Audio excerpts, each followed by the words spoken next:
a big never. Oh, never gonna give up. Hi, everybody. Welcome to the First Amendment Right podcast. I'm Christopher Ash, I'm Drew Harper. and this is the My First Amendment Right podcast. Today is January 21st. Y'all know what that means. Yesterday was a big day, big day in the world of politics, and we're Big going to be day. talking all about it, giving our opinions, insights on what we think, and man, there's a lot to cover, so let's just get right into it. There's a lot to cover. So, for this episode, I think what we're going to do, what everybody's should be buzzing about, is all the executive orders that Trump signed into play here. And I got something pulled up. It's actually it was harder than I thought to try to find all of the damn executive orders. So, but go on X, you're gonna find somebody who's done the work for you. So let's go ahead and get into as many as we can cover here. So one of the things President Trump did is he's pulling us out of the Paris Agreement, effective immediately, which is called the Putting America First and International Environmental Agreements, an executive order signed yesterday. Anything about that? I don't really know that much about it. I did look into it. I don't really understand the whole climate change bullshit. So It's a scam. I don't really follow that. Probably white people's I know that I know he hates that. So when I saw that, I was like, it's a scam. Yeah, see, I never really paid much attention to it because I think it's bullshit. So It is bullshit. Yeah, so 100% bullshit. I mean, climate changes, but like how they're trying to get us to do it and everything like that. It's just for control and greed and shit like that. But yeah, it's effectively, we're not gonna deal with this carbon bullshit. If any, like the funny thing is the more carbon, the better for everything on Earth. Yeah. So the carbon reduction is actually not good if there's. That's why they were trying to push for electric so hard, like electric vehicles.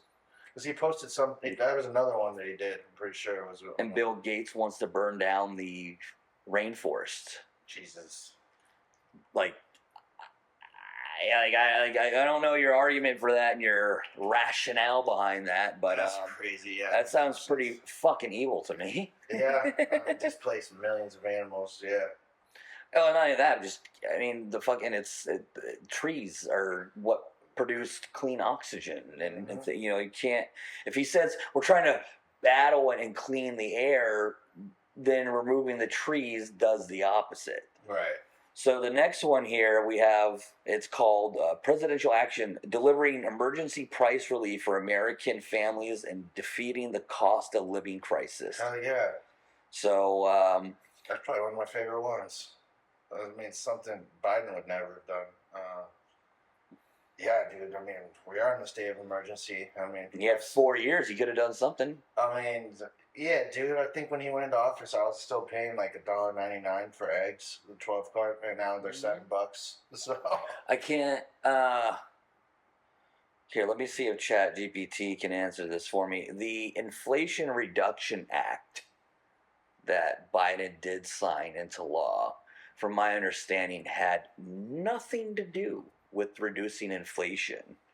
Let's see. If it did, it didn't work. Let's ask ChatGPT what was the criticism behind the Reduce Inflation Act. So let's see here. What was the criticism? Oh God, it's gonna be bad. What did I say? The Inflation Reduction Act.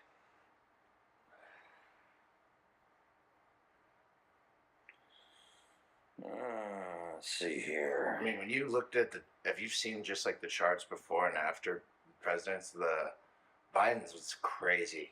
The percentage is insane. It's the highest. It's real. I mean, it's disgusting. So essentially, I guess the criticism of the Inflation Reduction Act was literally just them stealing money for climate change. Did nothing to reduce the inflation. So the only thing that's going to be difficult about them enforcing that is that'll take a while. That one. Well, it says despite its name, the IRA's effect on reducing inflation in the short term has been questioned. Economists, including those in Penn Wharton budget model, indicated that the legislation would have a negligible impact on the inflation in the near future. It increased the budget deficits due to the clean energy subsidies, misallocation of tax credits, challenges of labor environmental provisions, international trade and policy tensions, blah, blah, blah. So, yeah, he did jack all shit to kind of help us there. And so it says it orders the heads of all executive departments and agencies to deliver emergency price relief consistent with applicable law to the American people and increase the prosperity of the American worker. So that's cool. Let's see here. The next act he did is he did a hiring freeze. And so what that means is within 90 days of the date of this memorandum, tongue twister, the director of the Office of Management and Budget, OMB, in consultation with the director of OMP and the administration of the United States Doge Service, shall submit a plan to reduce the size of the federal government's workforce through efficiency improvements and attrition. Yeah, that falls into him doing the full-time employment thing too. I've seen Elon was tweeting about that, and he said that almost every government building in DC is not even halfway full. Oh yeah, the buildings are empty. We'll get to that. He signed. That's crazy. He signed. He signed another act that kind of directly addresses that. Next one he signed here, presidential actions. There's a regulatory freeze pending review. So any laws or anything that Congress has had passed prior to him going into office that hadn't been like put into effect or anything like that, or anything that was supposed to go into effect, everything right now is suspended pending further review. It should be. I don't trust a damn thing the Biden administration is doing, especially towards the end, because they were literally just trying to set him up to fail again. Yeah, the whole way that thing. We'll talk about that, but the whole way it's just crazy. It's crazy to have witnessed it and to have actually lived through and seen all of that shit. Like the way that it actually played out is crazy. That it's real life. Absolutely. It doesn't feel like real life. It sounds like something out of like a science fiction. It really does. I really couldn't have fathomed how bad things could have gotten under Biden, to be honest. And I don't think anyone did, but that's one thing that gets me heated that we talked about earlier was people who are still defending them, like that. It just blows my mind. Like whether you're Republican or Democrat, like there's no way you can't look at that party and be like, they did good. They fucked up everything. Like I don't know how anyone could deny that, but like we got to the point to where we couldn't define a man or a woman. Literally in the last 4 years, like it became a mainstream thing. Mainstream topic. Every day I heard about it. Every day. And before that, you had never heard about it. It was never talked about. No. Like, yeah, exactly. Like it's never been. It's just never been like that. What we were talking about earlier, though, he signed another presidential action. It's called Return to In-Person Work. So pretty much all federal employees have to return back to work in person. Yeah, I fully agree. I mean, if you're going to be a federal employee, you need to be in the offices where they can watch you, record you. You know what I mean? Yeah, like especially when they're making as much as they do, and we, the American people, we got to go to our jobs. We all got to work 9 to 5s. The majority of us. So it's bullshit that people who are getting paid that much don't have to go to work. So I agree with that a lot. That's going to get so much more stuff done. It's going to be crazy. Oh, absolutely. Damn long eyelashes. So, okay, the next one here, this is one I'm kind of excited about. It's ending the weaponization of the federal government. So let's see here. That's exactly the Attorney General, in consultation with the heads of all departments and agencies of the United States, shall take appropriate action to review the activities of all departments and agencies exercising civil or criminal enforcement authority of the United States. Yeah. I like it. Basically, he's just undoing everything. Well, I mean, also too with these, the thing about the executive orders as well is it doesn't unless it's reversed. Mm-hmm. This this continues on after him, and can help set precedents. Like so, if we have court cases over the next 4 years while he is in office, with this, it can help set precedents for future court cases, especially if they were to go to the Supreme Court. Mm. So, to have the next 4 years of some possible case related things to help us going forward is still nice to have, especially when we're talking about constitutional freedoms, too. Right. And then this one, the podcast is called the My First Amendment Right podcast. Oh, yeah. This was probably the one I was most excited about, was the executive action called Restoring Freedom of Speech and Ending Federal Censorship. Yeah, that's why Mark Zuckerberg. I mean, dude, yeah, it's like what we were talking about on the last podcast, how they're ending censorship on Instagram and Facebook, and it makes me think Zuckerberg is already like he's in cahoots. He knew that was going to happen. Like, oh yeah, you could tell. I was telling people back in 2022 and 2021, like when the shit hit the fan when Biden first got into office, and I was kind of traveling around. And like every male that wasn't gay essentially was like, yeah, dude, I can't afford shit now. I'm definitely like, I don't know why, I don't know what the fuck I did. that's why I'm definitely voting Trump. I'm like, Tate blew up as big as he did because he was preaching against all that shit when it was like a time when it was like, fuck, like I'm a straight male, like this is hard. He was like that's how he blew up. I mean, I didn't agree with a lot of stuff he said, but that's how he blew up. Like we these last 4 years, man, it's crazy. Like I'm gonna tell this stuff to my grandkids one day, and they won't even believe me. It's crazy, dude. I mean, there's a lot of crazy shit going on. All right, the next one here. So he did an executive order that the initial recessions of harmful executive orders and actions. So essentially, what he did was Biden did 78 executive actions, and this rescinds them all. Good. So it's funny. I don't know if you saw the video that's been released in the past 48 hours of Mike Johnson talking. When he first got into Speaker of House, it took him 8 to 9 weeks to schedule a meeting with Biden. So he's second in line to be president, except when he became elected Speaker of House. Well, what it is Biden's not there. Yeah, he was. So we all know he was just. So the CIA is running Biden. Chuck Schumer is running Biden. I think Akeem Jeffries or Rashard Jeffries, whatever the fuck his name is. I think he's from New Jersey. Nobody likes New Jersey. And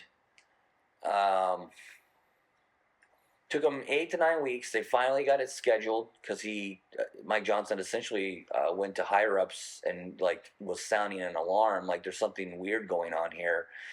And so when he had the meeting with Biden, it was supposed to be just him one-on-one, but when he showed up, it was Biden, Harris, Jeffries, Schumer, and the director of the CIA.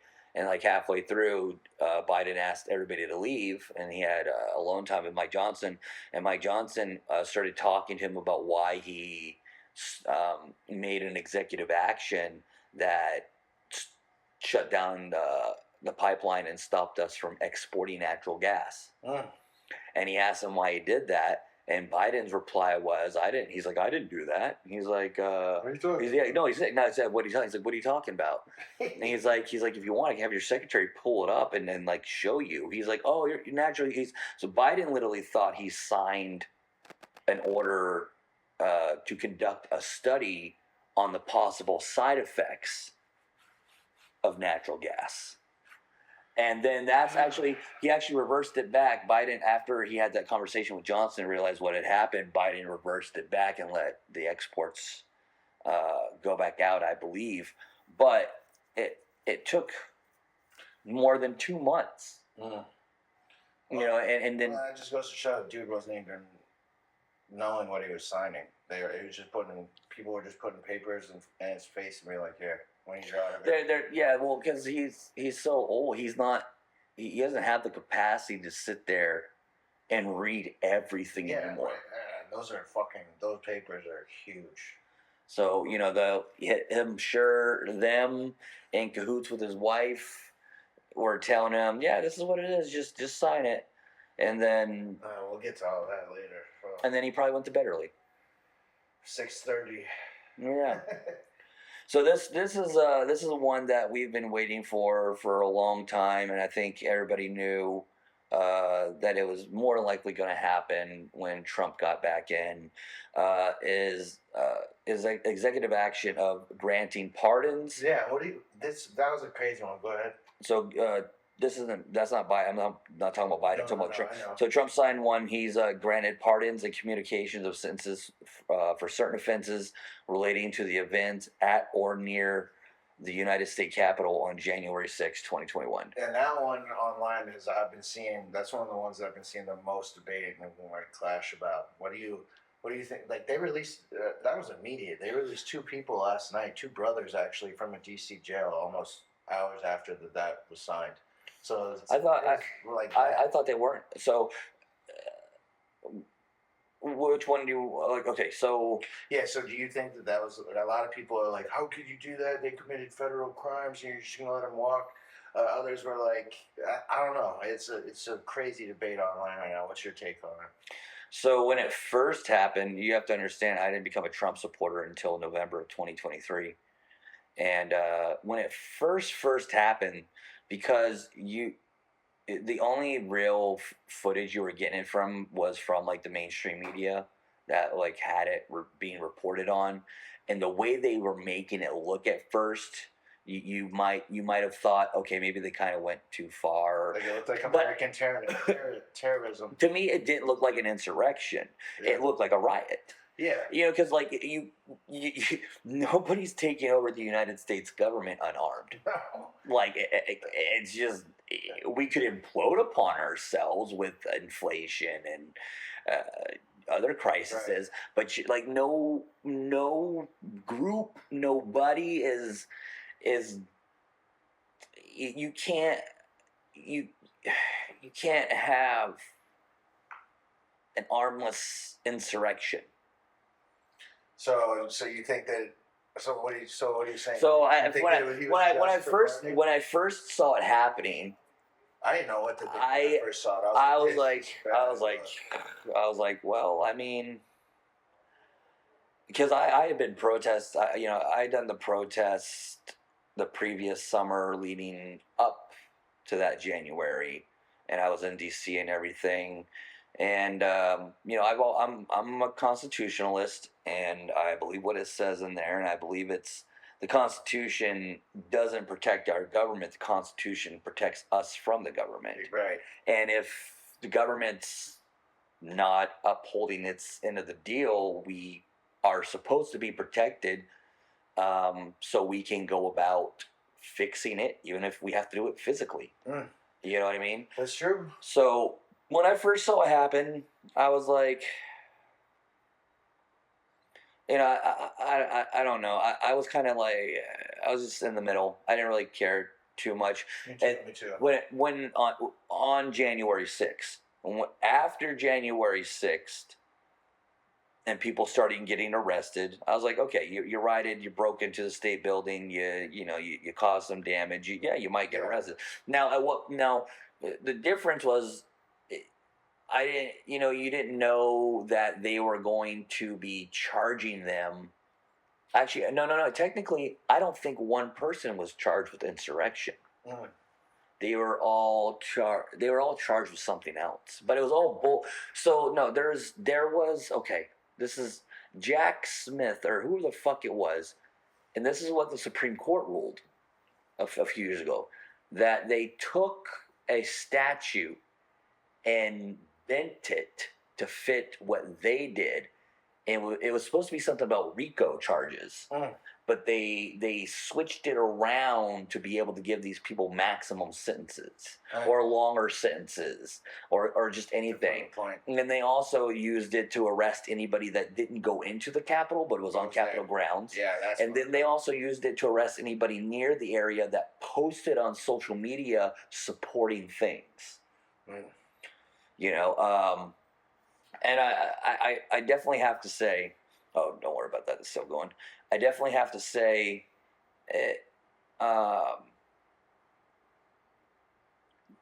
the very most, the people should have been arrested, charged with rioting, maybe given 4 months, 6 months. Yeah, I agree with that. Probation, right? Suspended sentences, but you know the way the Democrats did everything, and again, once we started getting the alternative motives about how January 6th was really set up, you know, you find out that Trump told Nancy Pelosi or tried to give the state capitol National Guardsmen that day, and Nancy Pelosi was the one that said, no, we don't need them. A lot of people say he was the one who encouraged January 6th, so that's where the backlash comes from. Well, you know, again, he had no involvement with planning it. Well, let me go back. I was going to get to that, actually. So, you know, everybody showed up to the Capitol without their guns. So, look, if you're going to plan on doing something of significance, you're probably going to bring your gun. Right. Yeah, good thing. If you actually are planning on starting the revolution or committing insurrection, you're not going to go in unarmed. Right. So, you know, I get that, you know, he told them, you know, they're stealing your election, you know, there's you know, it's against the Constitution, they're taking away your freedoms and stuff like that. And technically, he wasn't wrong. And honestly, I do believe the 2020 election was stolen. Yeah. I believe the mail-in ballots were whole bullshit. Totally. But what you would never know is that those people that went into the building that day, they would have never done that if the Capitol Police wouldn't have instigated them.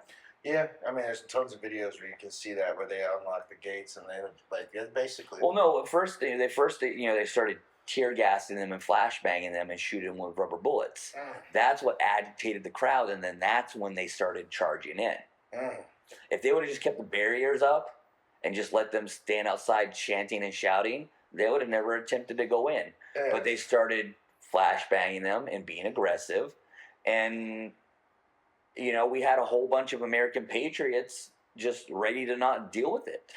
And I mean, yeah, and I mean, that basically goes against our Constitution too, as well as like, because we have the right to peaceful protest, and as long as nobody was throwing rocks at the cops and going crazy, then that should be illegal for the cops to even. Well, they're proving out the FBI had all sorts of people disguised as MAGA supporters that were that were the actual real ones.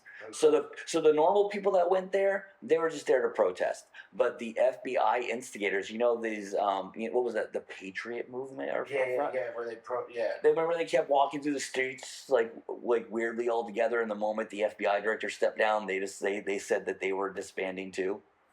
Yeah. It was way too fucking obvious. It's all of it's too obvious. It's crazy. But this is what our country does. Our country is like the master at false flag events.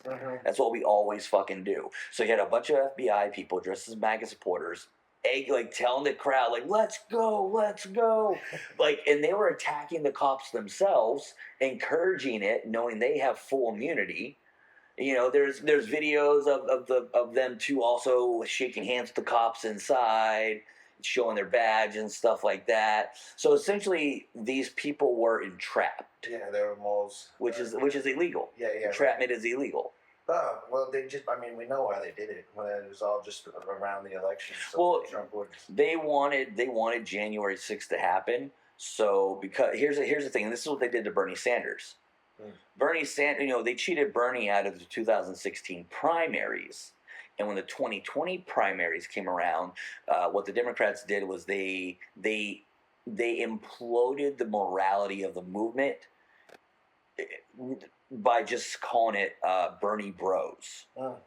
So what they were hoping to do was to get a huge chunk of MAGA supporters connected to something so fucking heinous that you'd be discriminated for. that if you are a Trump supporter, that it would encourage you to not want to be connected to the movement because you didn't want to be seen as anti-American.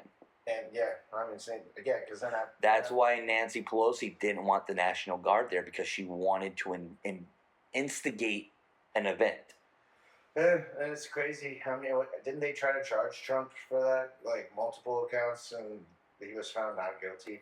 Yeah, because he didn't entice an insurrection, because there was no insurrection. You can't stopping a procedure is not the same as overthrowing the government.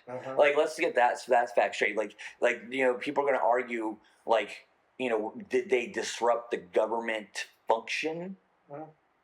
So what? That's not the definition of insurrection.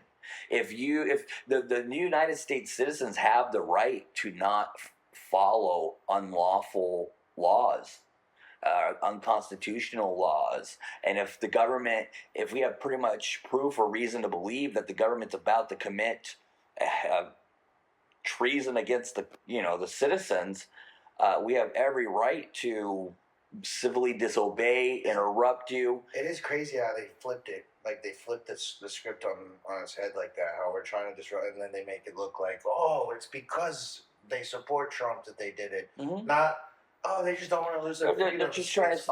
They're trying to character assassinate the MAGA movement. It's insane. It's fucking crazy. So that's gonna be a really heated issue. Well, I'd say most week, but honestly though, most, because of the way Fox and CNN and they all reported it right afterwards, is most of the country was like, yeah, that was too much.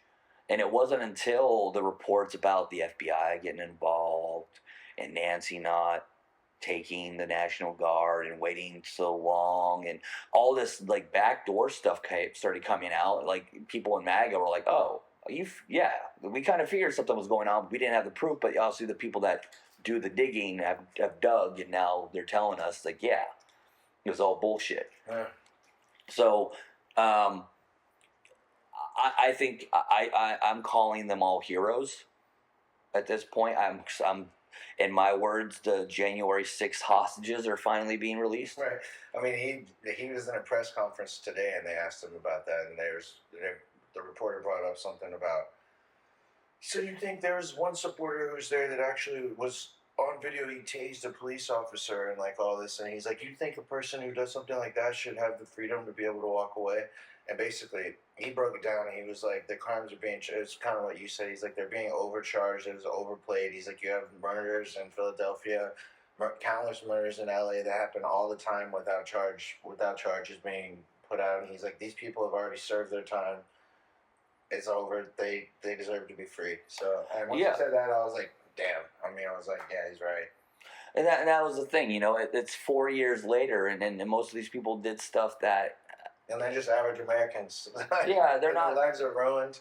Yeah. Financially, career-wise. They were. I promise you, I mean, as far as GoFundMe's go, I'm pretty sure when these people start getting back on social media, they're going to... their experiences. Oh, my God, yeah. It'd be crazy. Not only that, but you best believe there's going to be a civil lawsuit on behalf of everybody arrested on January 6th. It's going to be a mess. It should be at least $1 trillion lawsuit. Holy shit! I didn't even think about that. It's a civil action.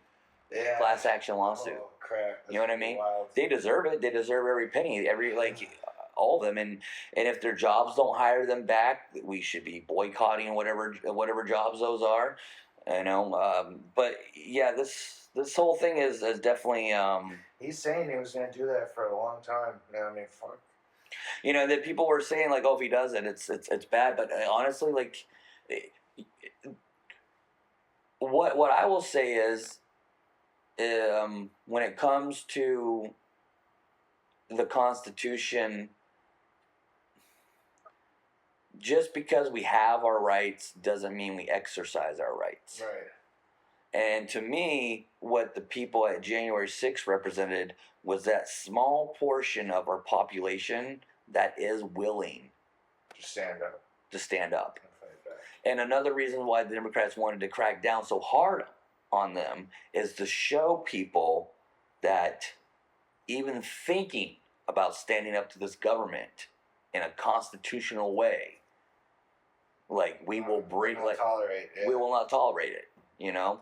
And so to me, Oh God. so now this Crazy. group of It's people so are back crazy. out, and I hope that they go about spreading that energy to other people in the country, so that if we ever have to deal with something like this again, or if they try to do something in 2028 and we can see it, more people are going to have the gumption to exercise their constitutional rights. So yeah, and the next one here, obviously, this was kind of covered, I think, before his inauguration, because everybody on TikTok was talking about this. So he did another action. It's the Application of Protecting Americans from Foreign Adversaries Controlled Applications Act of TikTok. To break that down, Yeah, we talked about this a little bit on the last one, but yeah, break it down. Go ahead. so essentially, all it's just doing is just going to give TikTok another 75 days from January 20th for them to find a buyer. And see, that's another weird thing too, because did you see? Oh crap! I just blanked. Mr. Wonderful from Shark Tank, Kevin O'Leary, he just offered $20 billion for TikTok, and they denied it. And then like Mr. Beast, he met up with a ton of billionaires, and he even did a post where he was saying, TikTok, we will buy it. Like, name your price. And so I don't understand what this whole thing is with it, and I don't understand why Trump would let it keep going. To be honest. I think from what I've learned, so I'm going to refrain from this one. This is a weird one. No, so there's a guy, his name's Ian, I think Ian Carroll, Okay. and he does a lot of deep digging into stuff. Okay. And what Ian found is that, so from what I've learned, the TikTok ban had nothing to do with China. Mm. Has everything to do with Israel. Oh. Because TikTok is the number one place where all the videos of what was going on in Palestine and Gaza were being posted. I didn't know that. Yeah. Because this whole time I was talking about data infringement from China and user agreements. So. That's what because our government's ran by Zionists at this point. Oh shit. So that they didn't like that. I didn't know that. But what Ian dug into as well is, so they kept saying, China's spying on us, China's spying on us. I'm like, what the fuck do you think your iPhone is? Yeah. Fucking, Snowden already. you fucking idiot. Snowden already showed us all that. But, so, there's, depending on where TikTok is and what country TikTok is, that country has its own server. Mm-hmm. The server for the United States is in Texas. I didn't know that either. And that server has an algorithm for TikTok. Guess who wrote it? Tell me. CIA. Oh shit. So we own the server Well, then why would they want to ban it? because the CIA and Israel are they suck each other's dick. Okay. Like, Interesting. Mossad and Israel are like this. That's crazy because I would have never even known that. I know. Personally, I Like- never even use TikTok, so I don't give a shit. I'm like, fuck yeah, ban it. We have a page on there. Until Trump got elected, the way things were going, TikTok was honestly the best place to be. Mm. You had to dance around their. So it's funny with TikTok, right? You can't. So there's certain words you can't say, but if you use a funny word for it, they don't care. So if I say I fucking hate the Muse, replace the M with a J.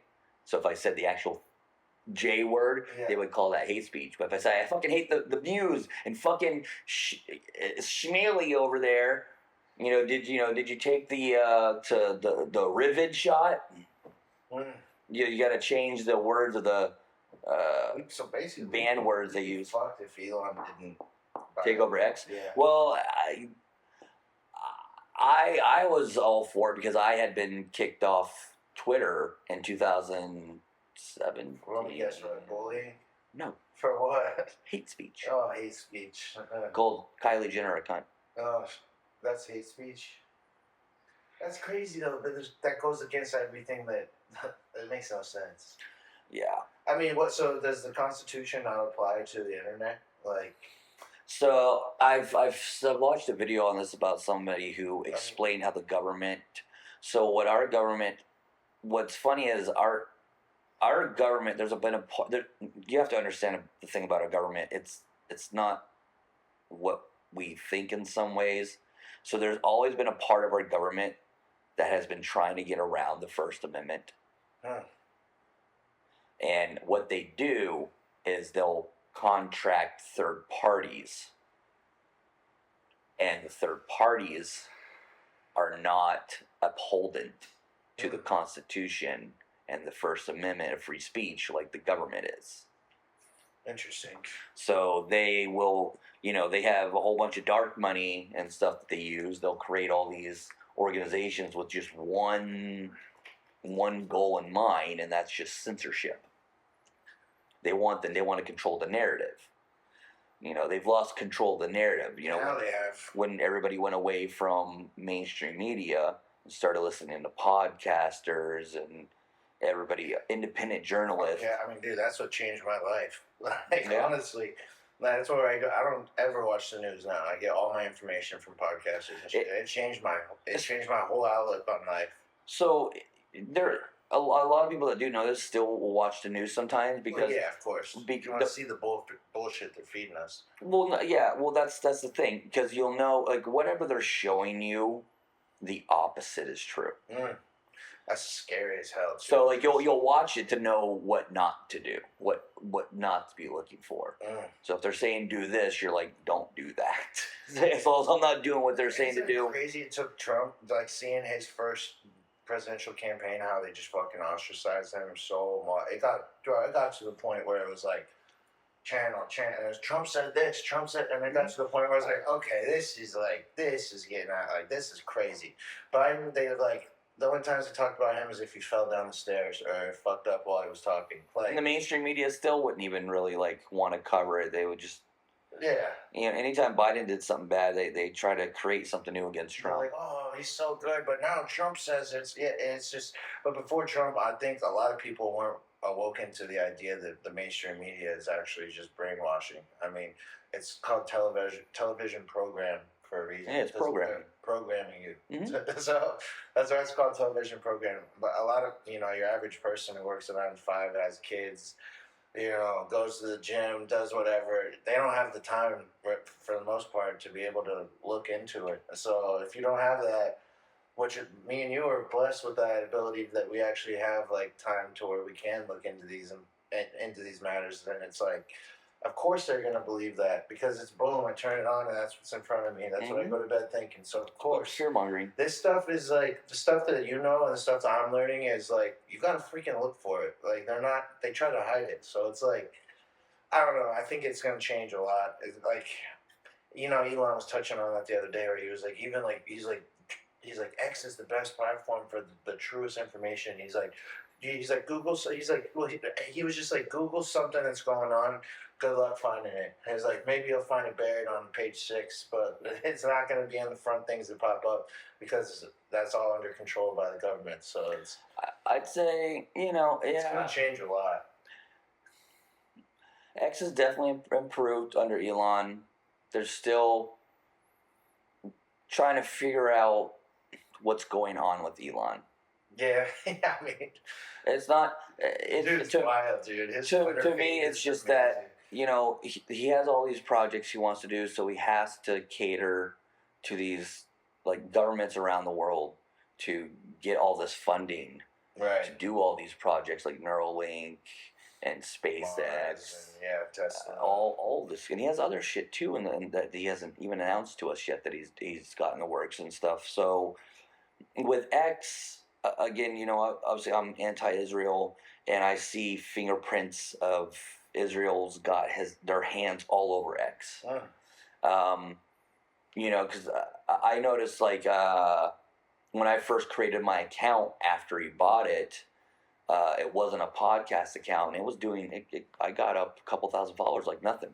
But the minute I change it to a podcasting and I start talking about Israel, they are artificially keeping the podcast account under 6,000 followers. So shadow banned.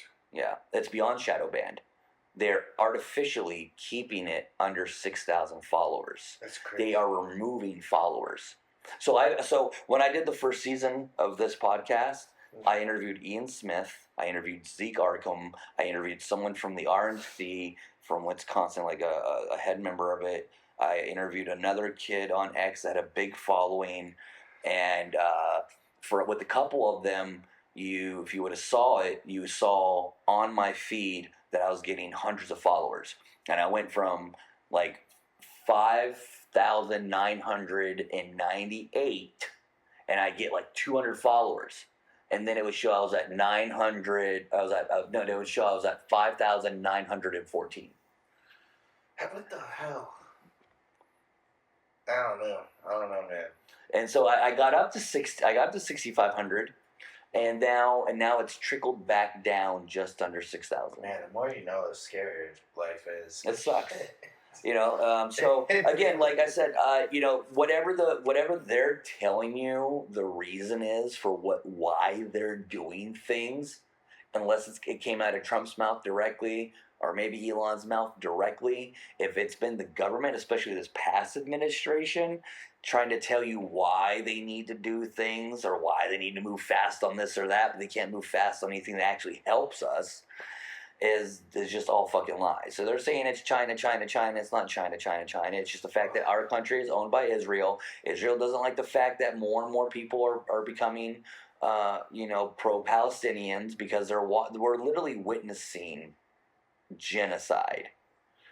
Like the Israelis are literally they are what we would consider Nazi Germany at this point. That's never talked about. Because they own our media, they own our everything. They own the narrative. Because just talking about it to the average person, like I've learned something about that. And I don't know as much about you, or as much as you do, but you just told us they would think you're crazy. But like when you really look into it, it makes sense. But just come on. It's not even that makes sense. It's just a proven. fact. No, I know. I've read Facts can't be anti-Semitic. It's proof, but then like when you just give your general opinion to it, like I'm just calling a normie, someone who doesn't do their fact checking, then you look like a conspiracy theorist. But it's like there's proof. It's true, and I mean, man. You know what's funny is like there's way too many of them that actually admit what's going on and how they really feel. But anyways, before we get dragged down that rabbit hole, next one here. This is one I was actually really excited about for a long time. So we're withdrawing the United States from the World Health Organization. Oh god. They're one of the ones who made the vaccines and all the shit. Push the mandates, and they try to get everyone in the world to sign a treaty with them that if they declare a pandemic, that all the nations and sovereignties like laws and like are suspended, and they have to follow their charter. This is an unelected body of nobody's government that are trying to dictate to the world because they think they're health experts. Like they lost all accreditation during COVID.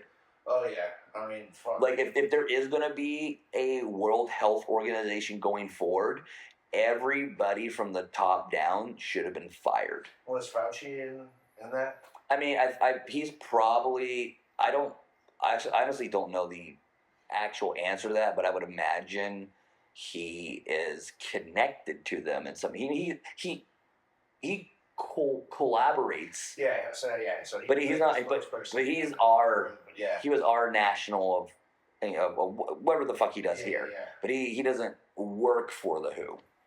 He wasn't like the Who director. He was our guy. But being who he is, I guarantee you he talks with them, he works with them, and like when I say works with them, he's like as the United States would work with the Who. Right. So, but that's a big one because that is big. you know, not to mention like I from you know when you start to go down the path of missing children and the whole trafficking thing, from what I gathered. I classify the World Health Organization as a terrorist organization. They haven't helped the goddamn thing. They're also involved in child trafficking, human trafficking, sex trafficking, all that good jazz. Literally almost every. We'll save that for another time. Executive actions. Oh, you son of a bitch! No, I did it. I'm waiting for the good one. Oh, The one that everyone's been laughing at. I gotta get back to the goddamn thread. Are you kidding me? Man, take your time. So I tried looking for the website just to go over all this. I couldn't find the same website I had found earlier. So we went to X. You know, somebody's going to do the work for you. And okay. Almost there.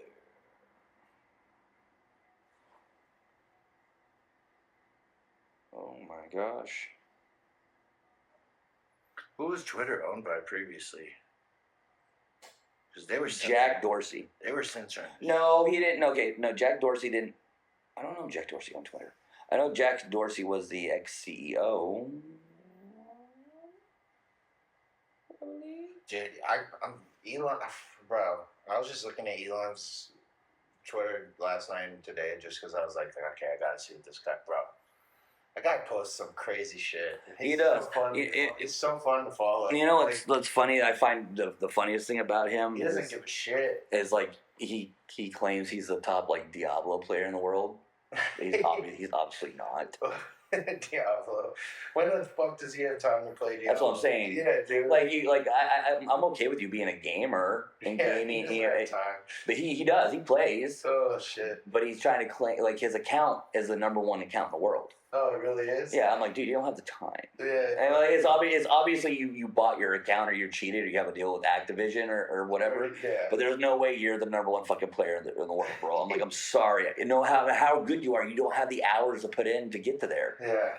Like, you could be the best in the world, but you wouldn't have the hours required to get the scores necessary to be the number one player. That's why the richest man in history is like, I'm the number one Diablo player. Like, bro. All right. So let's see here. Next executive action is we got reforming the federal hiring process and restoring merit to government service. Designating within 120 days of the date of this order, the Assistant of the President for Domestic Policy, in consultation with the Director of Office of Management and Budget, the Director of the Office of Personnel Management, and the Administrator of the Department of Government Efficiency, shall develop and send to agency heads a federal hiring plan that brings to the federal workforce only highly skilled Americans dedicated to the furtherance of American ideals, values, and interests. Okay. So essentially, this is like the ending of DEI, diversity, equity, and what was the I? I don't even know. Some of these I didn't look on.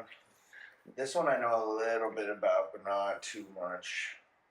Yeah, it's I think He's just trying to make. I mean, that's just all that's aimed towards. Is just trying to boost the economy. So I mean, it's a good thing. well, also too, like people, this whole thought that we need, like we have to force diversification That's great. is not a natural thing. No. And especially when we're talking about like jobs, where Are they talking now about diversity? What are they meaning? Racial? Or, yeah, racial, sexual orientation. Essentially, is like the two big things they were. What? So they wanted, they wanted to make sure they had equal amount of everybody in all See, so that should go government towards positions. That should make women's rights people happy then. Well, no, but the thing is when you start forcing that, then you start turning away people that are qualified, True, or even true. or even more qualified. Like, look, even if I get beat by somebody, I would still feel better knowing somebody beat me because they're better than me, because they work harder than me, Right. or whatever undeniable fact about them being better suited for that job than me losing it just because I'm white. Yeah. I mean, that's You what know, it should be. like this is not the 1940s anymore. This is not 1800s anymore. This is not before 1960s. It's not before the civil rights. You know, our generation of white and black and Asian and brown and Mexican, Latin, doesn't matter who you are, I'd say for the past at least 40, 50 years, like this country has been very good about just, like, look, you can do a job, you can do a job. Yeah. I don't care who you are. The difference comes in, like, if you want a job, act right. Do the job. Act, there's you gotta be professional. You gotta respect the person paying you. Right. Don't bite the hand that feeds. And you gotta know how to do the fucking job. If you don't know how to do the fucking job, goodbye. Yeah. That's the one thing is about United States is we've always been like no cheaters, hard work. That's an American thing. And actually, if you look at out of the countries in the world, we're the most heavily taxed. But on average, United States citizens work a lot more than most people in the world. Mm. No, like nobody. No, there's not a lot of other countries where anybody else will work 80 hours a week or 120 hours a week. True. And some countries, like, it's government mandated. They only work. I think in France, they work 30 hours a week. Damn. I didn't know that. Yeah. That's nice. It's like a government thing. Yeah. I mean, And then they're required to take vacation. yeah, that's cool. Yeah, it's bullshit that we only get like 2 weeks paid vacation. You're lucky. I think they were getting rid of that a lot of places too. Holy shit. You know what I mean? Yeah. So this kind of goes hand in hand. Executive action ending racial and wasteful government DEI programs and preferencing. Because it doesn't help anybody or anybody's community to put people that don't or that shouldn't be in certain places, because you put them in charge of government programs and things involving government programs that need to be running at maximum efficiency, because the government programs are supposed to be about helping the actual American people. So if you don't have the best people in those positions making those programs run the best that they possibly could, then you're fucking everybody. Yeah. For the sake of satisfying some weird, like, we need a perfect ratio of diversity. I'm like, you do. And those who care will rise up. It's like, look, let's say the Department of Health, okay? Let's just take that as an example. And we're going to say it has to be all equally parts white, black, Asian, gay, straight, lesbian, trans, blah, blah, blah, blah, blah, blah, blah. What if let's say the Mexican or the white population doesn't really. I don't know, that's not a good example because it was mainly the fucked up thing about this is it was mainly aimed at just being racist towards white people is what it was in disguise. So let's say the black community and the Latino community don't give a shit enough to have as many people studying about it and ready to go into the field. So you could have, let's say, the let's say the Asians, the whites and the Italians were the ones that really were like had a lot more people studying and ready to go in those types of positions. Mm. So let's gonna say like let's say there's 25% of each, but then only like 3% of the black community and Latino community wanted to do it.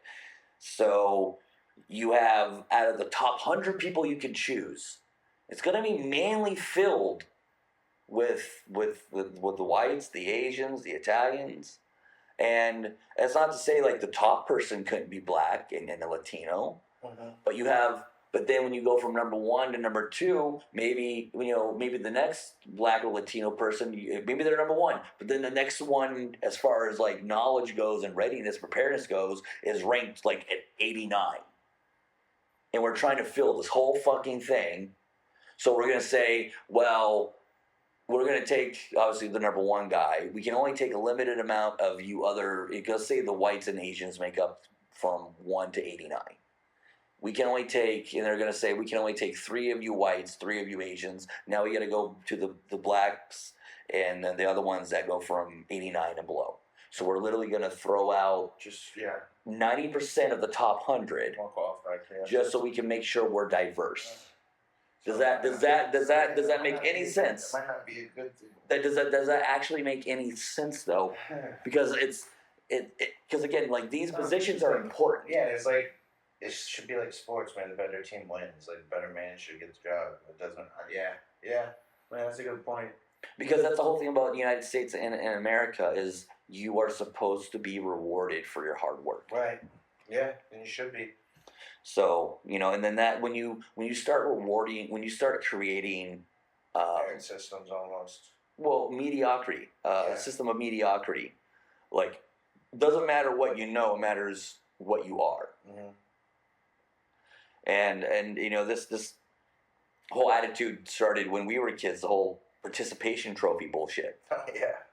That's whatever that weird thing was. This is that. Like what is it called? Masticized. Mm-hmm. It's become a cancer. And now it's called DEI. But every company is getting rid of it. Google's getting rid of it. Microsoft's getting rid of it. Apple's getting rid of it. It's done. It's over. It's fucking done. Oh. Let's see here. The next action is defending women from gender ideology, extremism, and restoring biological truth to the federal government. That's basically what him saying that the federal government will only accept men and women as the 2 genders. Exactly. Male and female. Exactly. He's like the government, the United States government now only recognizes there are 2 genders and it's male and female. And that's probably one of the biggest ones I've been seeing on the internet. Mm-hmm. That's causing on.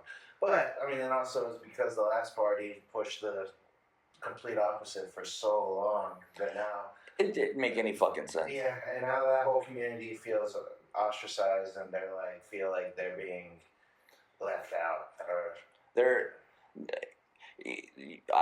when it comes down to science, it is what it is. Exactly. It's an issue that to bring up and to put energy into it helps nothing.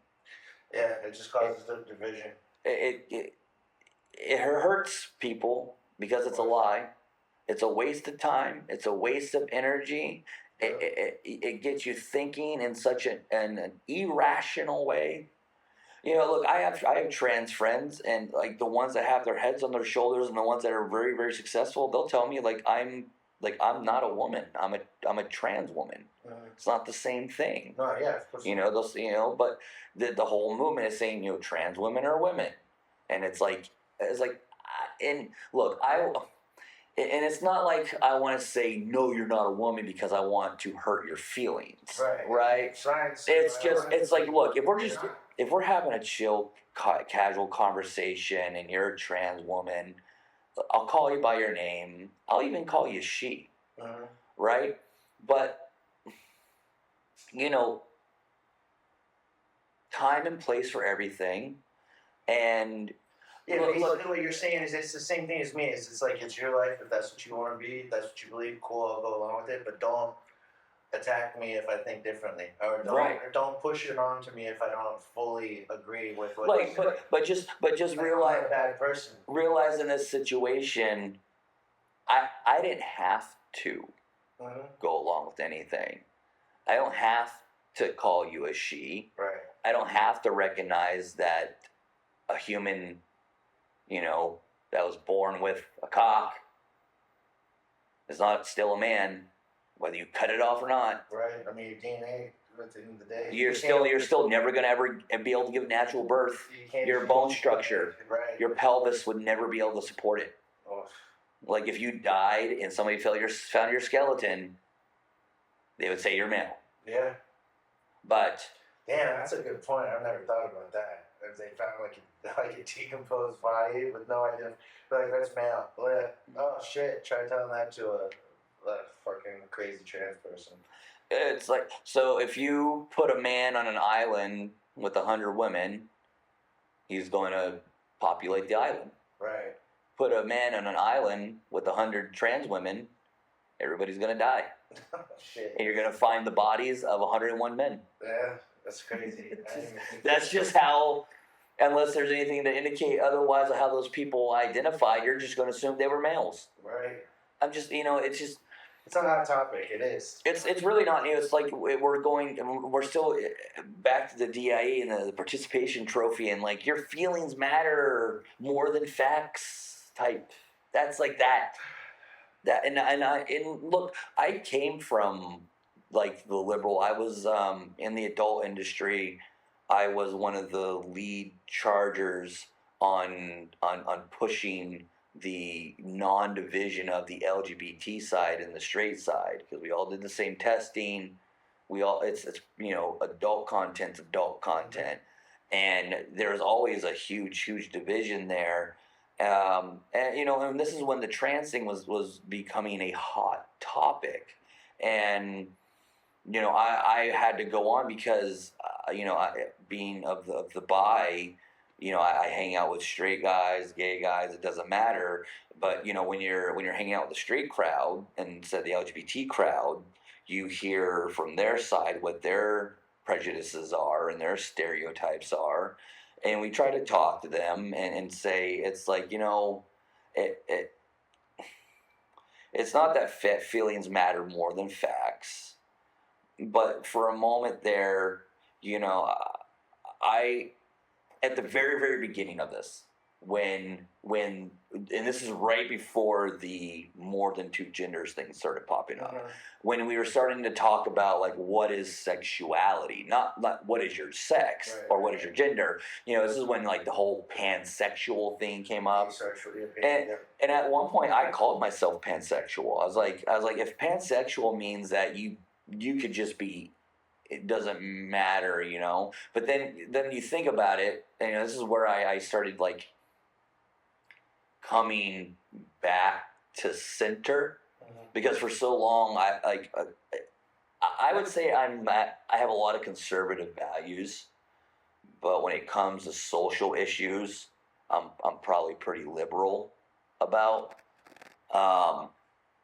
But it was about that time where I started just sitting down and thinking about stuff, because for a moment it was going pretty fast. Yeah. But the moment I sat down, I thought about it. I was like, what is the difference between bisexual and pansexual? There's nothing other than a male or female I could fuck. So what's the difference? Yeah, it's the same. Yeah. Pansexuals, I guess define it. That's the difference. I guess you could say with pansexual, what they're trying to say is like you could be only attracted to men 1 minute, and then only attracted to women the next.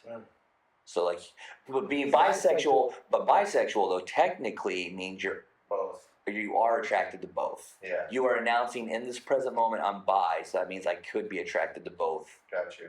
When you say you're pansexual, you say it doesn't matter. Maybe I'm not attracted to men right now. I'm attracted to women. But still, to me, that's just another shade of bisexuality. Yeah. Because there's different shades of gay. There's different shades of lesbian. There's different shades of bi.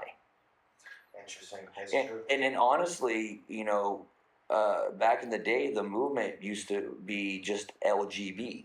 Because I didn't want to understood. Well, when it all started was when the T got added. So let's break this down for a minute. LGB was supposed to be a movement for the community that's sexually identified as gay or lesbian or bisexual. It was about it was about sexual orientation, not your sex, not your ideology as a person. It literally only had to do with what you like to do in the bedroom. Right.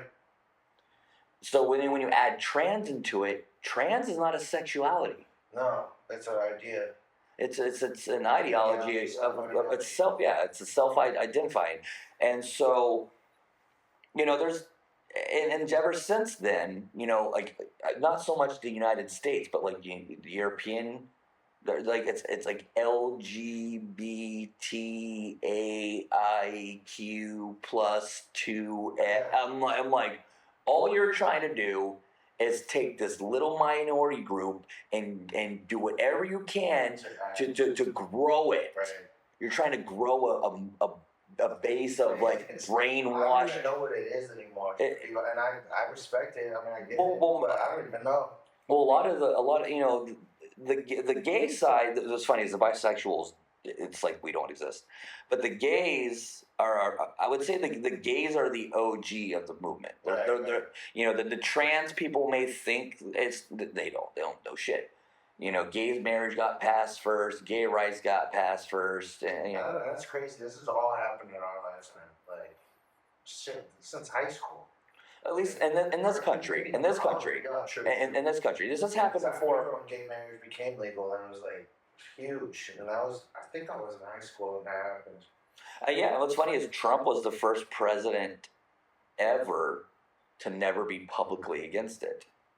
Obama was first publicly against it. I've seen videos where he's like a man, a woman, and then he's like passing all the bill. Yeah, Hillary did the same thing.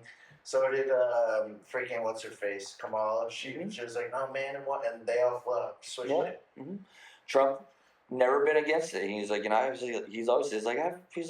no problem with the gays. I love the gays. Yeah. It's like this is not what this is about. It's about protecting children. It's about the gays even on this last like most of the gay guys that I know like on this last election, like you saw that I was trending gays for Trump. They were even like, all right. At first I hated you, but now they're pushing this the other side too hard. So fuck them. Well, this is what I told the community. This is I'm no longer an ally. I'm no longer somebody who is behind the LGBT movement. I am completely against everything it stands for at this point. I have nothing against individuals. It's just look, if you're gay, it doesn't mean you're automatically a part of the LGBT community. Right. You can be gay into yourself. Yeah. You can be gay and have your own circle. You can be trans and have your own circle. You don't have to be a part of this idea. It's and that's what it is. It's the blob. It's a blob, and if you go against the blob, they attack you. It really is crazy. So it's like I don't know who decided putting drag queens in front of kids to tell stories was going to be and this is what I'm going to say to the community. You have to stop and think sometimes when you've made progress. What could I do to fuck up my progress? Yeah. Like, okay, you have to when you're such the minority, that would be like me going to okay, let's say if I wanted to become a famous actor and I get invited finally, like I've been trying to get invited to like the party you have to go to meet everybody to get your foot in the door. Mm-hmm. And I finally get the invite to the party and I finally get my foot in the door. And I'm working, and it gets a success, and they finally start accepting me. And it's like, you thought it could never fucking happen. And then the next party comes. And now that I'm accepted, I don't go there just being thankful. I go there and I don't have any, it's me versus all them. And I go in there and I start saying, hey, you guys are going to start acting the way I like now. And then you're going to have everybody turn their head at you and be like, who the fuck are you? I'm like, we invited you in because we thought you were cool and chill and like, yeah, everybody deserves a chance, but you're a fucking prick. Right. Which is what, so I don't know who in the community thought it was a good idea, or who, I don't know, who thought like, yeah, this is going to go over well. With drags going to elementary schools. That it happened to my niece. It happened to them. Yeah. Or the pushing of pride into schools, like below the high school level. Like I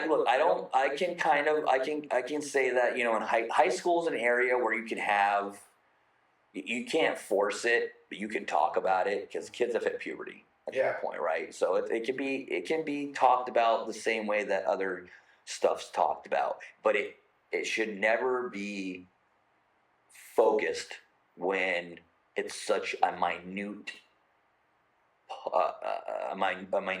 percent of the population. I wonder what the actual numbers on that are. It's like under 8%. For just gay or for trans in total or what? For the LGBT community. The people that are LGBT make up like less than 8% of the United States population, less than 8% of the world. That's crazy. But so like when that's crazy. What's funny and what the LGBT community forgets is they would have made zero progress if the other 92% didn't want to help them. Right. So the 92% were like, okay, you deserve rights too. Like, nobody, like no good person is gonna be like, yeah, you should be discriminated against just because you are, right? And you know, whether you're trans or gay, as long as you're not trying to force it upon anybody, it's like, do you. You know, and like the LGBT community had won, but then, you know, they took that victory and shoved it, and you know, like they thought they were punching up, but what they did was, you know, they were put on a podium and they started punching down on the people that were holding up their podium, which made them. That's what made it such a controversial thing, because it was before, you know, any straight guy, they didn't care if people were trans or gay. You know? Well, think about this. Yeah. When we were going through this whole thing of getting gay marriage passed, trans rights passed, did they come up with the cis term before or after? After.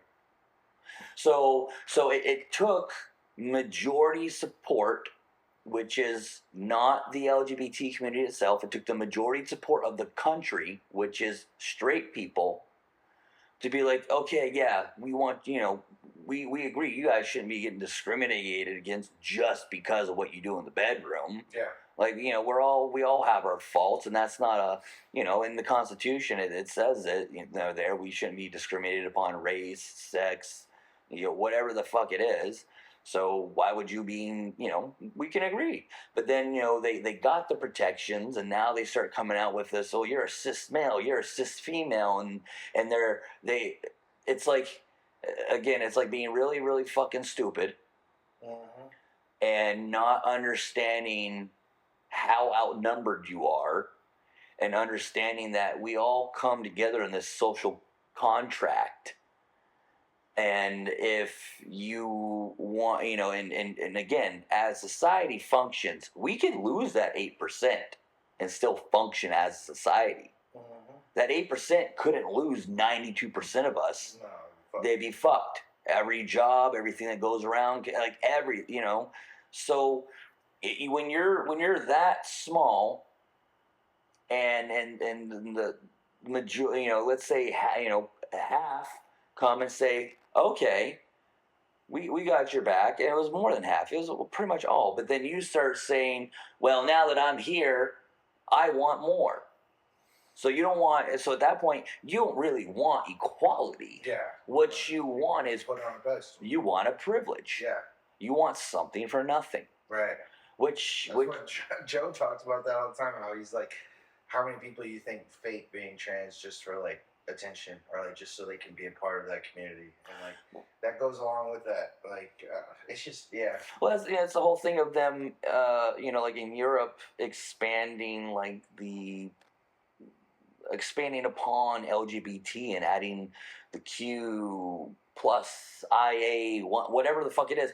Like, and again, what I was trying to say about the community earlier is at some point, as the community, you have to understand what the fuck is going on, where your movement is going. How is this going to reflect back upon you? Think about all the hard work you had to do just to get where you are, and think about the issues that actually matter to you. And you got to really understand that if you're a part of this movement and it's been so important to you, but this movement now is morphing into something that makes no damn sense. Yeah, it didn't. And essentially what you can kind of see from an outsider's perspective, I mean, I was part of the community, but still, like, half my life is not everything around LGBT, like more than half my life is around not LGBT stuff. So I can and looking into history, I can kind of see, movements get hijacked and things like that. And to me, what this was is, like I said, the government pushing everybody who feels like they're different into this one group, and trying to get them to all co-conspire. And what happens? I just don't get why. Well, the government wants to brainwash, and they want to create, and it's not to say, and it's not to say anything negative upon the community, but you weaken society when you push stuff like this. Yeah. And especially upon kids who like the whole journey of being a human is figuring it out for yourself. Yep. And studies have shown, any kid that thinks they're trans when they're a kid or anything like that, if you leave them the fuck alone, more than half the time they just turn out to be gay. Yeah. Or it literally is just a phase. Yeah. Like, and it goes further than that. Like, there's people in this world, there's still cross-dressers out there. There's still men that go to their job as a man, and when they get out of their job, they dress up as a woman. Yeah.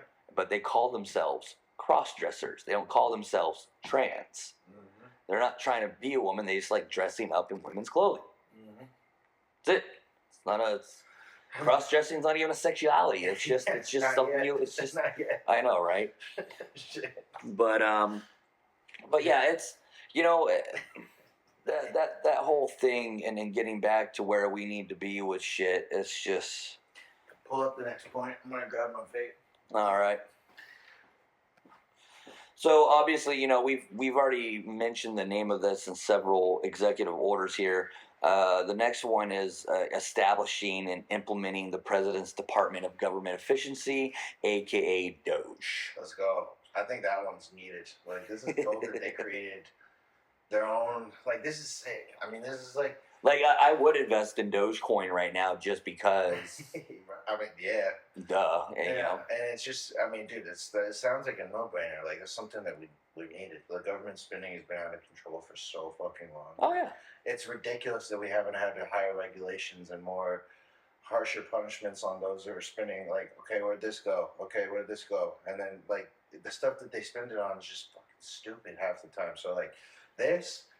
And I think with Trump's business entrepreneurship and like him just knowing business mixed with Elon, like the richest man ever, it's gonna work. Like, I'm pretty sure this is gonna be one of the best things that comes out of this. Well, here's the thing, right? The whole point of the United States was supposed to be the American dream, a controlled government, right? And people, the pursuit of happiness. Mm-hmm. It's not, and our government's grown so fucking much that they literally almost have a hand in anything you want to pursue. Yeah. You know, the government has its hands in your pockets. They have their hands on where you can go, where you can't go, You can say what you can't say. how your food is, like everything. It's become, it's on the verge of becoming this out of control monster where we just have too much government. Yeah, no, it already has. I feel like. Well, it was getting there. It's there. It's been there. Yeah, but it was like I Well, the internet it's always been makes there, it worse. but yeah, it's always been there, but it hasn't been this prevalent and like that, like in your face, like oh fuck, we're owned. Like, Well, we're in the what's called the technological revolution right now. yeah, where everyone can film, and yeah, Well, no, it's just that they become, look, before they had to rely upon manpower for everything. mm-hmm. Now they have AI. Now they have cameras everywhere. So now they can instantly watch what you're doing. Have people reporting back and forth. Oh yeah, they could be watching us right now. Yeah, they're definitely watching us. Snowden has already told us that. Yeah, but so it's any action that was going to come about to drastically reduce the amount of government we have is amazing. Yeah, we definitely need that. And we got to get the economy good, and that's going to help a lot. So yeah. Well, we have the next directive here is the American First Policy Directive to the Secretary of State. So that's good. We got the protecting the United States from foreign terrorists and other national security and public threats. That's the one where he was basically naming the cartel as terrorists. Yes. Yeah. Which is, I mean, they are terrorists, so. Yeah. People's heads and kidnapping people. I mean, the government does worse. Well, fuck. Yeah.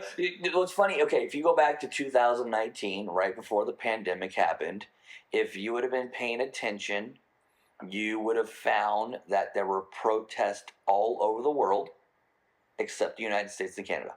About? Major protests against the governments, their own governments. They were tired of it. And in London, in Germany, in Spain, in India, in Hong Kong, in Chile, in Mexico, in Brazil, there's literally a worldwide protest going on. And the stories coming out of Mexico were as follows, and this was reported on, that people were trying to say that the cartels were actually the good people. Kind of like... kind of like vigilantes, because the Mexican government itself is so criminally fucking corrupt. Yeah, they are. That it's like okay, it's like almost like our country, but fast forward with more government control to the point that once you're locked into being middle class or below, the government is set up in a way that you could never rise above. That's what Mexico's like. Like if you're a made person, if you're in the circle, you're okay. But if you're just your average person that was just born trying to have a family and they're living in poverty. Oh yeah. And so the cartels, and it's like, like if there was a job I could do right now that would give me so much money, I could help my family and my community and my country, I would love to do it. But guess what? That does not exist for 99% of the people in Mexico. So the cartels are like, okay, the government's involved in human trafficking, drug dealing with the United States, all this shit. Right. They say it's the cartel, but it's the Mexican government. They can bring down the hammer if they wanted to on all that shit, but they're selling it. So the cartel's like, well, how are we going to make our money to help? And we're going to have to sell guns, we're going to have to trade guns, we're going to sell drugs, and blah, blah, blah. Like, almost, it's funny, if you look at American politicians, like the Pardue family, like, what do they do? They made opioids. Oh. It made billions off of selling drugs. Think about our military-industrial complex. So we make billions off of selling bombs that kill innocent women and children. Yeah. Right? So what was coming out was, like they said, the cartels were the good guys, and they were trying to defeat the Mexican government. This is literally right before the pandemic. Well, shit, then I don't know what to think. My only thing is like, well, if that was the case, like, so Can we finally call Israel a terrorist state? Cut off their fucking aid? Damn, that'll never happen. No. You've been telling me. No.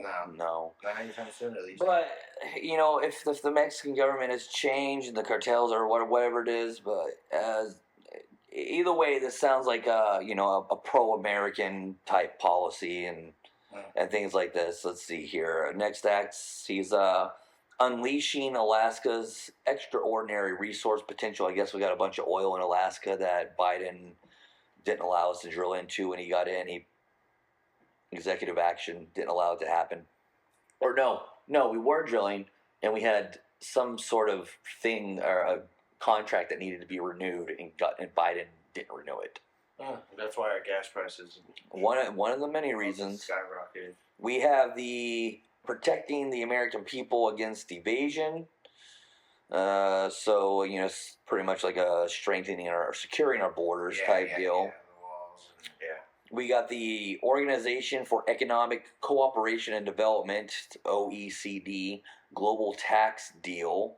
So this is the Secretary of Treasury and the permanent representative of the United States to the shall notify that any commitment made by the prior force within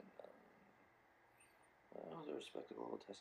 Okay, so this has to do with like previous deals that we were made into under the previous administration, having to do with like the global climate change and like how much money we're gonna be given in taxes, shit like that. So they're gonna. It says word by word, the Secretary of Treasury and the permanent representative of the United States to the OECD shall notify the OECD that any commitments made by the prior administration on behalf of the United States with respect to the global tax deal have no force or effect within the United States absent an act by the Congress adopting the relevant position of the global tax deal. Yeah, that's those right there. Mm-hmm. Yep. Let's see here. We got the Organization of the National Security Council and subcommittees. Man, this shit's gonna be interesting. Organization. I'm excited to see how all this plays out. This is gonna be wild. National Security Council. The shit's about to get flipped on its head. So it says National Security Council. The National Security Act of 1947, as amended, the act established the NSC to advise the president with respect to the integration of domestic, foreign, and military policies relating to national security. So maybe we got rid of it at one point, and now we're getting back there. So that maybe he's going to get rid of the CIA or the FBI, because I think that's the role they took up. Fuck. Right. That kind of sounds like CIA's type stuff. That'd be wild. We have reevaluating and realigning United States foreign aid. So there's going to be a 90-day pause in the United States foreign development assistance for assessment of problematic efficiencies and consistency with the United States foreign policy. That means no more aid to Ukraine. Yeah. No, and it was supposed to mean no more aid to Israel. Trump signed this last night. This morning, Trump approved military aid to Israel. So again, if you want to question why I keep saying Israel has way too much influence in our government, is because you're going to find here that they're being given special treatment right now in the first 48 hours of the Trump presidency. Okay, the next one here, the temporary withdrawal of all areas on the outer continental shelf from offshore wind leasing. I guess we're pretty much not going to be paying any more money into wind power. That's weird. But yeah, I guess. I don't know enough about wind turbines stuff. From what I've gathered, most of them have worked out to be huge waste of money. He just wants to go to solar. Well, maybe. All right, let's see here. I'm waiting for the Gulf one. I know, right? We have the restoring accountability for career senior executives. So that's like, people that are career politicians and career people in government. So love accountability. declaring a national energy emergency. Drill baby drill. Let's see here. Like you said, one of them is going to be the renaming from the Gulf of Mexico to Gulf of America. That's been trending on Twitter since he said it. And oh yeah, dude, that's crazy. Like, DeSantis was the first one to actually. He issued, since we live in Florida, I know he issued a weather warning yesterday for today, actually the 21st, and he referred to it as the Gulf of America. First state to recognize it overnight. It's freaking crazy. Same day, actually. Yeah. It's freaking crazy, and people. It's just so funny. Did you see the clip where when he announced that? They zoom in on Hillary's face and she's in the background. She's just like, yeah, laughing. Yeah, I can't stand that one. I mean, it's all over. I feel like it's all over oil and whatever. But oh yeah, it's energy. It's and I mean, if that really does work, dude, like we could see gas going back down to like below $2. Yeah. That was fucking crazy. It was below $2 last time. Yeah, last time he was in office. Yeah, it was almost down to $1.25. Once it does hit that again, everyone's gonna be like, they're all gonna switch and be like, "Oh my god, I love Trump now." Watch how many people come in. I mean, even the people in the LGBT community were happier when they had more money. No, I'm pretty sure everyone was. When they can afford their groceries, we're all hurt right and now. And all that good jazz. Let's see here. The next one we got protecting the American people against invasion. Well, yeah, that's obvious. The southern border was a crisis. Let's see here. Protecting the United States from foreign. Yeah, we covered that one here. And the only reason why the border got so bad, in my opinion, is that they just wanted more Democratic votes. That was all that it was. Oh yeah, and it's way more than 4 million people. Yeah, way more. That's all that it was. I mean, which is fucking retarded. Oh yeah, because they did this in the 80s. Because they're like, with California. Aliens this time. They did in the 80s with California. That was like an 80. It was either 86, 87, or 88. They granted amnesty to a huge amount of immigrants in California, and it used to be a Republican state. Yeah, and that's after the amnesty, it's been blue ever since. That's wild. I didn't know that. Yeah. Let's see. We have the America First Policy Directive to the Secretary of State. Damn, they really tried everything they could. Fuck. It's like as soon as practicable, Secretary of State shall issue guidance bringing the Department of State policies, programs, personnel, and operations in line with an American First foreign policy which puts America and its interest first. Department of Fishing, defending women from gender ideology, extremism, and restoring. We haven't got that one. DEI. Again, like I said, it's hard to find like a list of all these. I found a website earlier and I forgot to save the website. Restoring names that honor American greatness. That's just about changing like the mountain and like yeah, essentially, but those ones I feel some pretty big ones. Yeah, I mean, a lot of those to me, even like though, like now that's like trying to recap, like thinking about them, it's a lot of them sound kind of obvious. Like it's like, well, no shit, we need that. Like, so that's one thing I don't understand how so many people are upset. Like it's like, dude, like every one of those for the most part sounds like it's trying to make it better, trying to make America great again. Like that's what it sounds like. And I don't know how anyone could read that whole list to themselves. Like an educated, smart individual, and be like, "Oh, we're fucked." Like I hear all that, and I'm like, "Yes." I'm like, "Come on."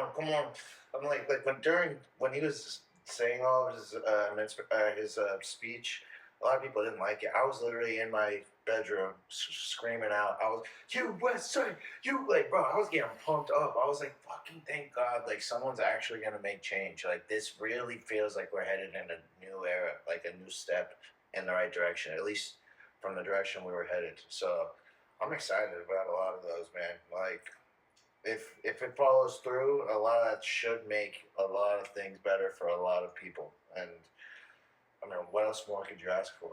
I mean, Biden wasn't making any of these attempts to make our economy better or to try to help us out in any way. No, Shit. we're literally finding out Biden has not been the president. Oh, well, no. And And I mean, look at his last things that he does. He freaking. And I'm sure over the next.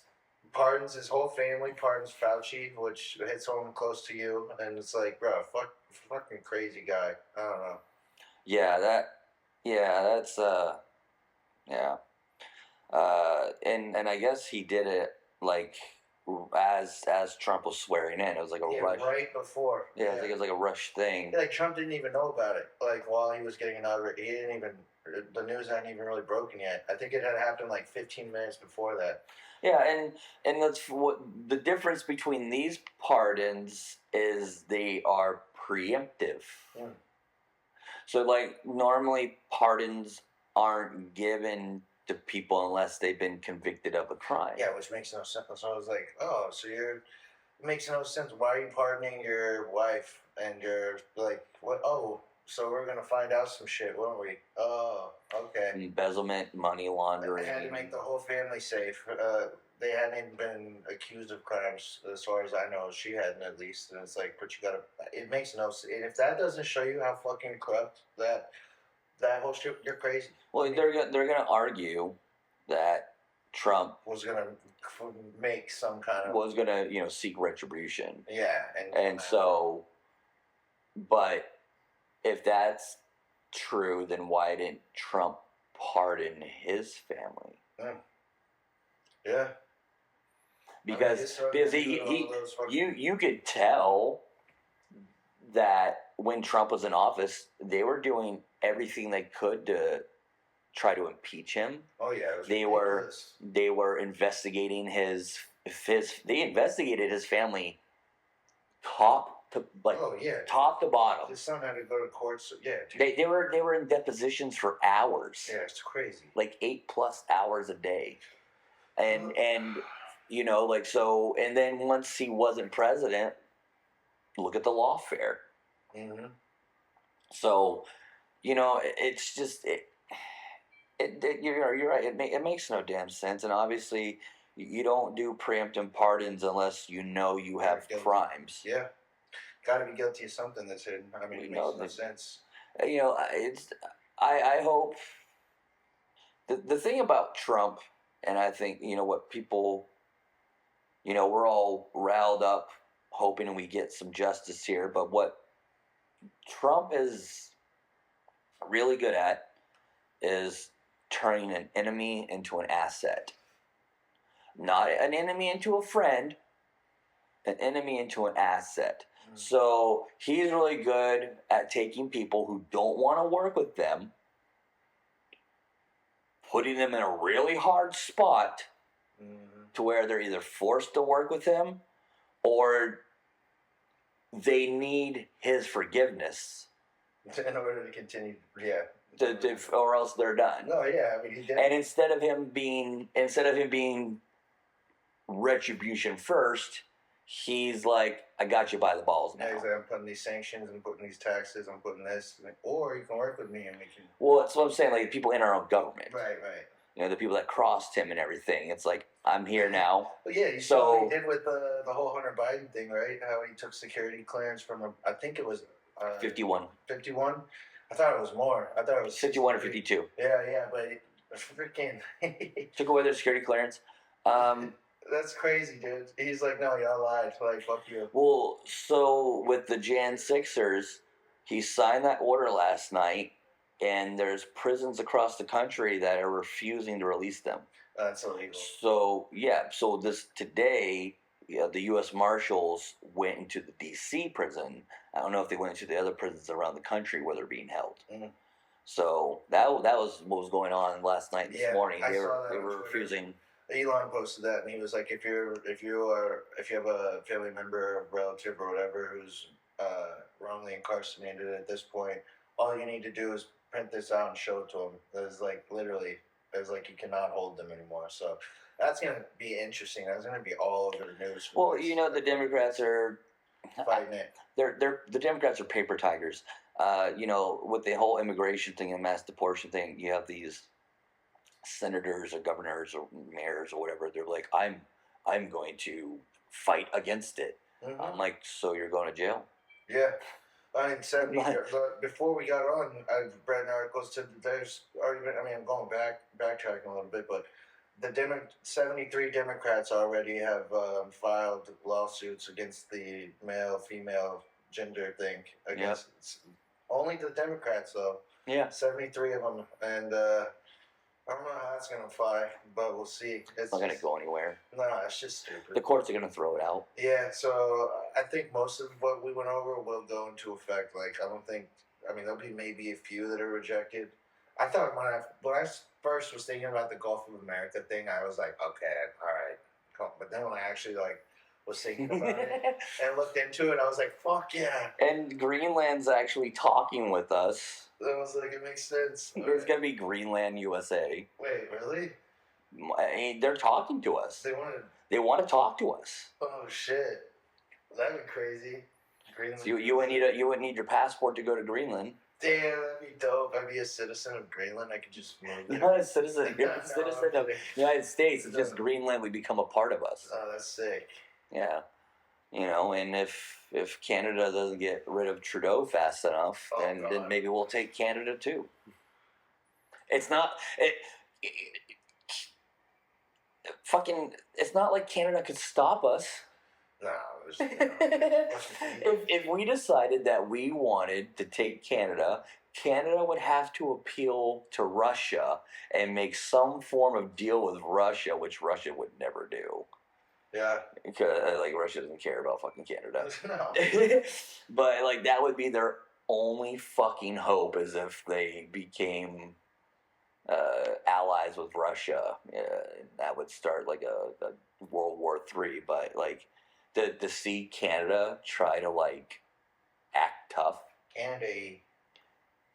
Jeez, yeah, that's funny. When Canadians are doing worse than we are right now. Their inflation's worse, their economy's worse, and they don't have a constitution like we do. Yeah. One of the other ones that you missed on, which is a major topic right now, is he changed the water reserves. Oh yeah, the California one. Yeah. Yeah. I was looking into that today, dude. I don't think Newsom. I don't think he's fucked. I don't think he's coming back from this. You'd be surprised how stupid Democrats are. Damn, man. The whole you understand Californians are still gonna vote him in next midterms. That they couldn't put the water reserves from California are because of these fish that are literally this big. He's like, it's detriment to our natural waters, and we can't pull from that. So that's why they couldn't put these fires out. And just so happens too is the mayor left the day before the fire started and goes to another country, and she's seeing over that I remember that. That doesn't really make sense. And she had no answer. No, they asked her what about? And she didn't even exactly. She just responds. Yeah, she just has nothing to say. Yeah, she conveniently left the day before, and then we got hurricane fire winds. I don't know. It's all fucking crazy. Yeah, that was kind of weird to me. It's where did the 100-mile fucking hour winds come from? I guess the heat and that area is a valley and a bowl. Yeah, so LA's fucked, man. It'll never be the same. I was looking at pictures of that, and that shit is. And I don't know if the insurance companies want to pay. No, most of them have already pulled out. Are they going bank? They left California. Because Newsom tried to, because Newsom and California for so long have neglected to do anything for the wild common sense. So that was another thing Trump said. Signed an action to. We're bringing common sense back. But so because the fires are always happening in California. Yeah.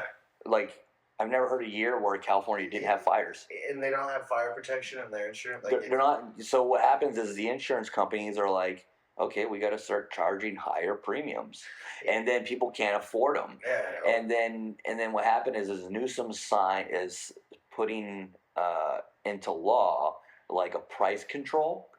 And so they're leaving California.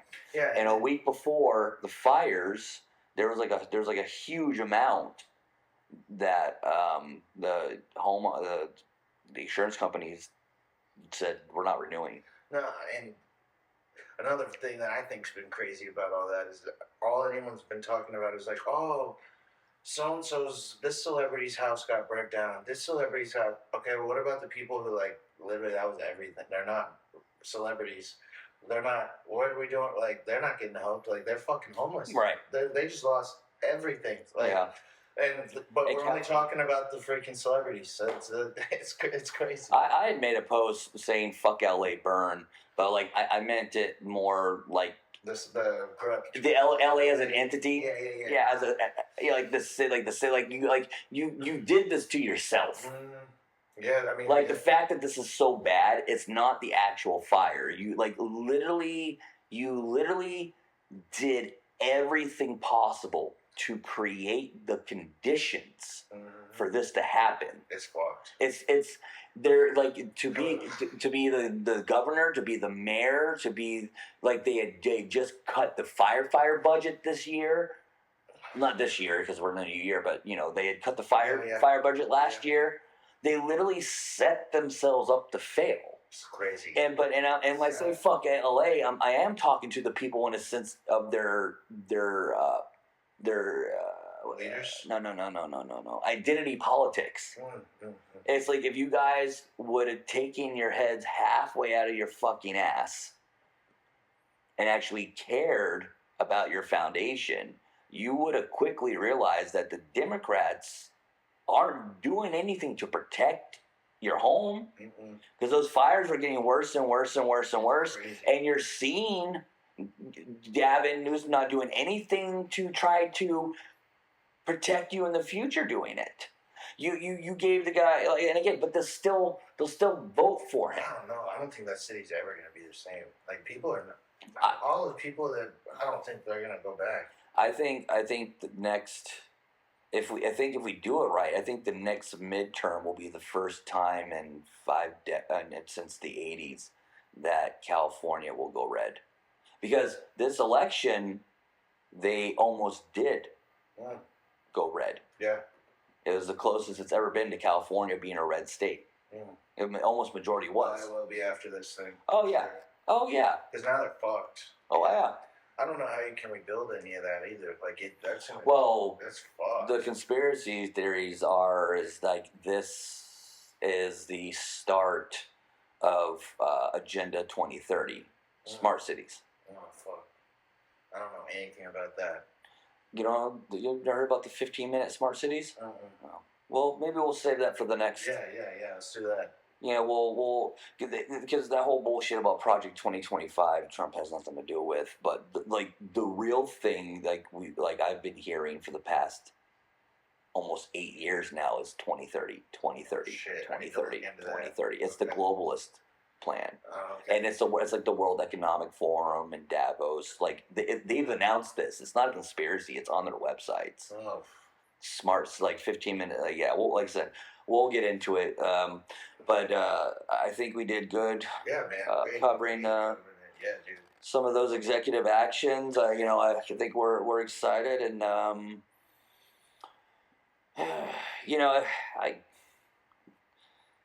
shut the fuck up about Israel. But the next 4 years, I think, are going to be a very prosperous time for people in the United States. Me too.